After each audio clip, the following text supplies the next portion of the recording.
the HAWE Tech Podcast. Hello, welcome to the HAWE Tech Podcast. My name is Ralph, and I'm the Senior Specialist for Sales Enablement at HAWE Hydraulics.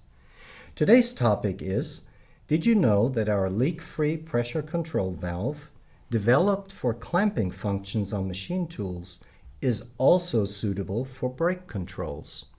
Honestly, I did not.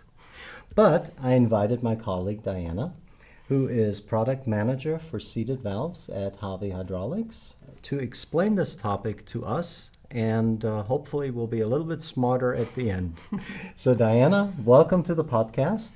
Happy to see you. Thank you, Ralph. Yeah, it's a pleasure to be also with you in this kind of podcast now. Well, Thank you you very much. Yeah, usually it's always the men that stand to my side. It's very nice to have a friendly woman at my side today to explain this topic. So, let's get into this topic for our audience. First of all, we're talking about pressure control valves. Mm-hmm. From the name, this means that the pressure is regulated in some way. Mm-hmm. What exactly is done here? Yeah, exactly. Basically, with a pressure control valve, you reduce a certain pressure to a lower level, mm-hmm. and this level is set in the valve, and you keep this level stable. So, before the valve, you have a higher pressure. This can also be fluctuating. No? It can be higher, lower. And after the valve, you always have the stable pressure set on the pressure control valve. This is also why people call this a pressure-reducing valve, mm-hmm. which is not the official term, but it works. Describes very well also mm-hmm. the function. Yeah. So, what do you need that for?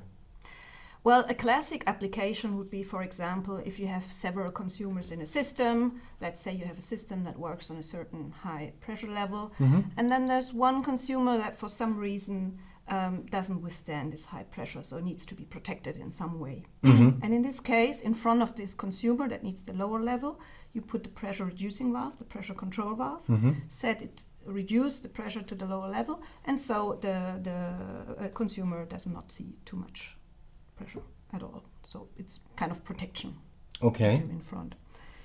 Genau. The really interesting thing about our topic today is mm-hmm. that we don't talk only about pressure control valves, but mm-hmm. we talk about leakage-free pressure control valves. So that means not all of them are leakage-free, is that correct? Yeah, exactly. Not all of them are leakage-free. A classic pressure control valve is made with a sliding piston inside, so mm-hmm. a spool valve. And a sliding piston always means that you have a certain amount of leakage. Okay. So leakage always means energy loss. Mm-hmm. Usually in this standard applications, this is not really dramatic, so you can live with this. But there's some applications that really cannot handle this. Mm-hmm. Now, from the original question that we started with, you said that we have developed pressure control valves for clamping functions in machine tools. Right, exactly. This is, for example, one application where we really need a leakage-free pressure control valve. So let's make a little imagination. Imagine a machine tool, mm-hmm. let's say a milling machine. Mm-hmm.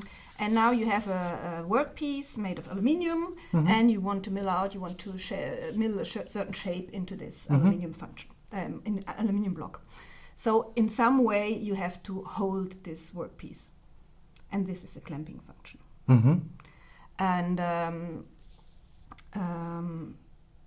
that's basically So if you want to hold this, or you need to hold this workpiece, and therefore you need a certain pressure. Mm-hmm. If you don't put enough pressure on, you can imagine what happens. Yeah, I can imagine that bent piece of aluminum right in front of me. That's if you press put too hard, much, otherwise so it'll it's fall out. both. You can't put too much, because then you damage the workpiece, mm-hmm. and the aluminium will bend, right? And if you don't do it enough, then it's also a problem, because it loosens now in somehow. So, mm-hmm. so what do I do? What do you do? First step would be put the right pressure on the workpiece. Mm-hmm. So I use a pressure control valve for that. Mm-hmm. Doesn't give too much pressure. Gives enough pressure. So mm-hmm. that would be the easy part, let's say. But if we say the pressure is coming from a hydraulic unit, for example, it could be a pump, could be from somewhere else, but usually it's a hydraulic unit. What happens if the current is gone, if something breaks down in the hydraulic unit, if the pressure is gone? Yeah, I can see it, and our audience probably too. That piece of aluminum or whatever is flying through the hall. Yeah, in the worst case, what we say. Before I said it loosens, but in the worst case, this is what happens. Hopefully, there are more protection measurements inside the machine. But yeah, in the worst case, something like that happens, and we absolutely want to avoid that. Yeah. So we have to have more protection, and that's why we put an accumulator into the system. And this accumulator we charge with a little higher pressure than the clamping pressure. Okay. And in front of this accumulator we put the pressure control valve. And we need the leakage-free pressure control valve here to really keep the pressure in the accumulator. And we need the control function to regulate in case of emergency also the pressure, but we come to that later. So yeah, I put the accumulator in. We would call that an accumulator charging system. Okay. And if the pump fails now, so if the hydraulic unit now fails, in this case of emergency, the accumulator gives pressure again to the clamping function, so it will be hold still. Maybe only once, but it happens. And to protect the workpiece and have the right pressure, you use the pressure control valve. So okay, I see. But what would happen if I had leakage in this if you had pressure leakage, control valve? It's a good question. If you had leakage, you would not hold the pressure in the accumulator. So always there would be a pressure loss, and you would always need to pump in more in the accumulator continuously. And that's, of course, it's crap. It's energy loss that we need to avoid. And that's why we developed a leakage-free version of a pressure control valve. At HAWE, we call this CDK. It's a type CDK. We also have the other type, but yeah.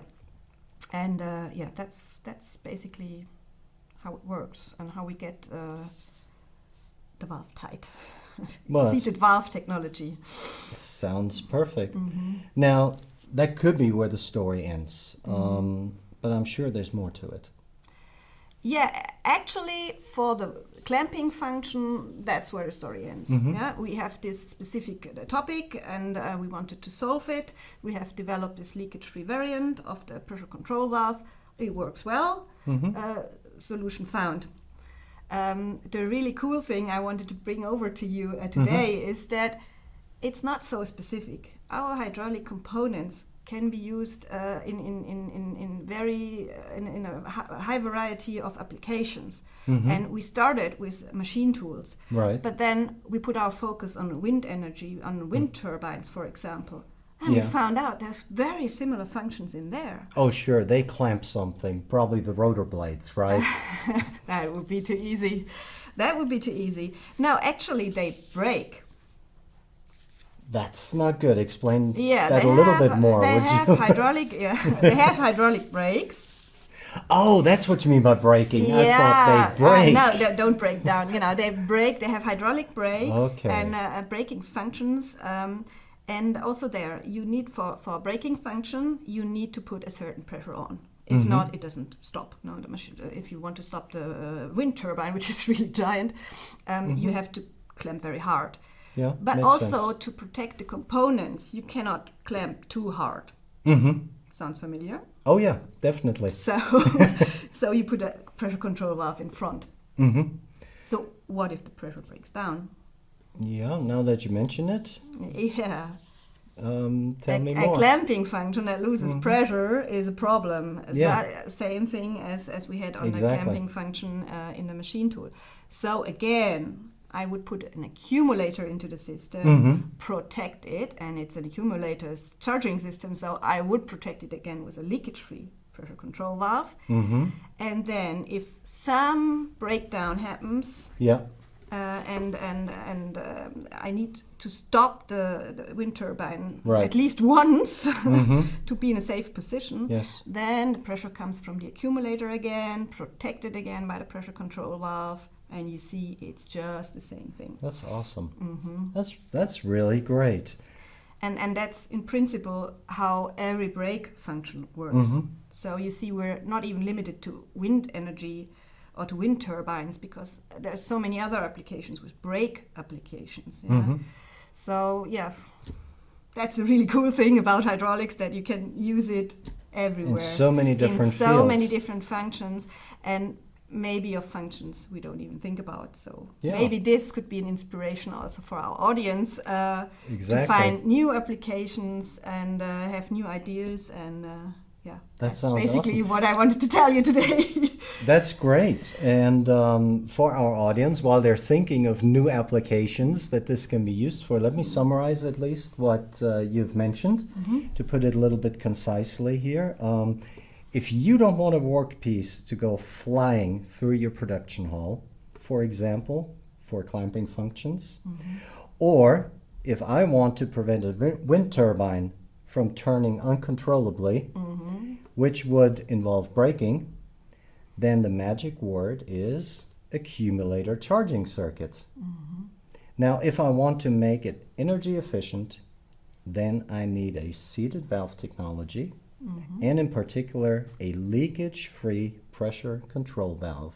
Yeah, right. Did I get it right? Yeah, that's a very good summary of what we talked about. Right. Well, you did an excellent job explaining that. It was a lot of fun. I hope our audience enjoyed it too today. And if you have any suggestions for us on future podcasts, please send us an email to podcast@hawe.de. We look forward to your comments and suggestions. And Diana, thank you very much for being such a charming guest today. Thank you. And until next time, goodbye. Yeah, see you in the next podcast.